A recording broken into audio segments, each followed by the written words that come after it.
Hello everyone, welcome to the channel. आज हम लोग बात करने वाले हैं एक इम्पॉर्टेंट स्कॉलरशिप के बारे में, जो कि आपको कंप्लीट डिटेल पता चलेगी अगर आप इस वीडियो को एंड तक देखते हैं। तो इस स्कॉलरशिप की लास्ट डेट अप्लाई करने की है, वो है 30 नवंबर 2025। तो इसके बारे में कंप्लीट देख लेते हैं। इसका नाम है Amazon future engineer scholarship season 2025-2026 are now open. तो इसके बारे में देख लेते हैं अच्छे से। About the programme, eligibility criteria क्या है इसमें।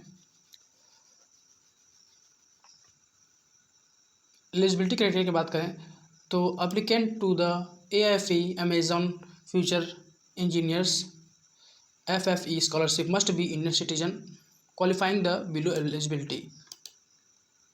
इंडियन सिटीजन मस्ट है इसमें। और एकेडमिक एलिजिबिलिटी की बात करें तो only girls students pursuing BTech engineering integrated MTech courses preferably CS IT branches eligible for scholarship. तो स्पेशली गर्ल्स ही एलिजिबल हैं जो कि बीटेक कर रही हैं या फिर एमटेक कोर्सेज कर रही हैं, और प्रीफर किया जाएगा CS या फिर IT ब्रांच को मैक्सिमम। लेकिन तुम लोग अगर जो भी बीटेक कर रहा हो या फिर एमटेक कर रहा हो, सभी ज़रूर फॉर्म फिल करना, क्योंकि तुम्हारी भी शॉर्टलिस्ट हो सकती है। तो मौका क्यों ही लेना, इसमें ₹1 पैसा नहीं लग रहा है तुम्हारा, तो फॉर्म फिल जरूर करना। सेकेंड है eligibility, only first year applicants beginning their studies in BE। First year students वालों के लिए ये स्कॉलरशिप है। Applicants are expected to have passed their higher secondary pre university inter, मतलब कि क्लास 12th एटलीस्ट पास होना चाहिए, इस सेशन में एडमिशन उसको लिया होना चाहिए, ठीक। या फिर इक्विवेलेंट बोर्ड उसका जो 12th वाला मार्क्स है वो रहना चाहिए CBSE ISC और इक्विवेलेंट बोर्ड क्वालिफाइंग, जैसे कोई भी बोर्ड है उसके लिए ये सब उसको माने रखेंगे। Admission to professional degree courses institution is based on the merit rank award at the state और नेशनल लेवल एंट्रेंस एग्जाम और through a counselling conduct at the state level. जो भी JEE का पेपर दे के आया है उसके हिसाब से इसका, जैसे नेशनल लेवल के एग्ज़ाम होते हैं अपने UP के होते हैं, MHT CT के एग्ज़ाम्स होते हैं, या फिर नेशनल जैसे JEE मेंस और JEE एडवांस जो भी है, इसमें आप उसको मेरिट के हिसाब से जिसकी एडमिशन हुई है वो इसी के लिए ही वो एलिजिबल है, इतना समझ लो तुम। नोट करने वाली बात यह है कि diploma student admitted to bachelor of engineering और BTech courses on a lateral basis are not eligible. तो डिप्लोमा वाले जो स्टूडेंट्स होते हैं जो कि डायरेक्टली बीटेक में एडमिशन लेते हैं वो एलिजिबल नहीं है, तो इस ध्यान को, इस नोटिस को पढ़ लेना। और फाइनेंशियल एलिजिबिलिटी की बात करें, annual income should be less than 30 lakh. आपकी फैमिली इनकम 3 लाख से कम होनी चाहिए। बाकी सारी डिटेल्स आप पढ़ सकते हैं, ये सब जो भी है इसमें लिखा है। In addition to the gross family income the education occupation of parents as well, मतलब सभी का मिला के 3 लाख से कम होना चाहिए।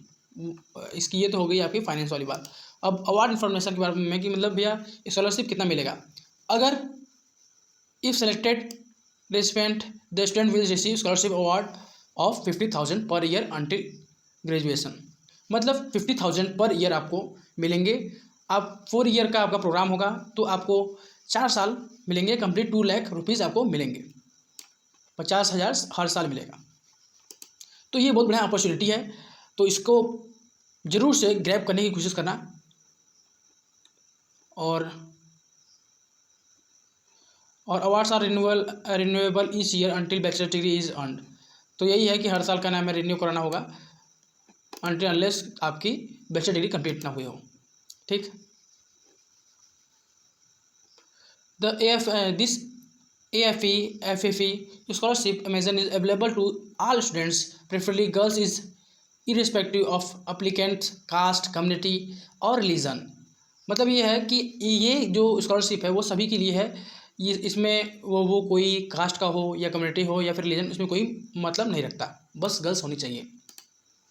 The only eligibility criteria for the program are academic performance and family income. तो एकेडमिक परफॉर्मेंस इसमें मेन रोल आएगा और फैमिली इनकम जितना है 3 लाख से कम होनी चाहिए। Selection of recipient is made by foundation for excellence. तो सिलेक्शन जो होगा कैंडिडेट का वो फाउंडेशन करेगी उनके एक्सीलेंस के बेसिस पे। If no student does any officer or employee of Amazon corporate IRC play a part in the, यही है सिलेक्शन प्रोसेस क्या है। स्टूडेंट्स अप्लाई स्कॉलरशिप के लिए पहले ऑनलाइन आपको फॉर्म भरना होगा।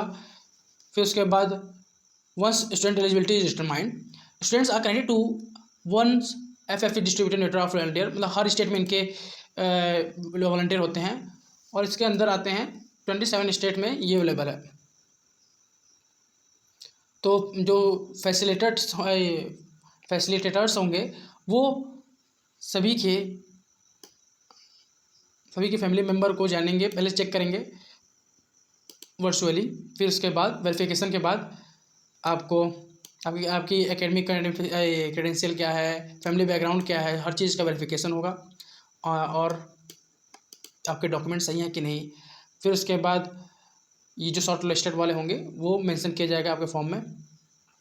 और ये है FFE scholarship program is based on the reimbursement model as the students have already incurred expenses when they first apply for a scholarship first semester. मतलब ये फर्स्ट सेमेस्टर के लिए ही है। और इसमें ये भी लिखा है डायरेक्टली कि foundation for excellence does not discriminate on the basis of caste, creed और रिलीजन। ये कास्ट, क्रीड और रिलीजन के बेसिस पे फाउंडेशन ऑफ एक्सीलेंस कभी भी डिस्क्रिमिनेशन नहीं करता। अब नोटिफिकेशन की बात करें तो जो भी शॉर्ट लिस्टेड कैंडिडेट होंगे उनको 31 मार्च 2026 को नोटिफिकेशन मिल जाएगा। और जो स्कॉलरशिप के लिए एलिजिबल होंगे उनके लिए वहाँ तक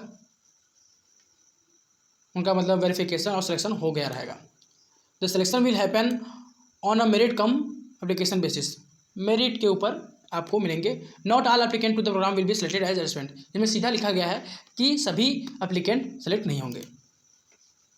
अब पेमेंट की बात करें, payment of scholarship, foundation of excellence processes scholarship payment on behalf of Amazon. Payment are made in one installment before 31 March of each year. मतलब आपको हर साल 31 मार्च के पहले ही आपको ऑनलाइन मोड में मिल जाएंगे। किसके बिहाफ पे? वो भी अमेज़ॉन के बिहाफ पे। तो ये तो थी इस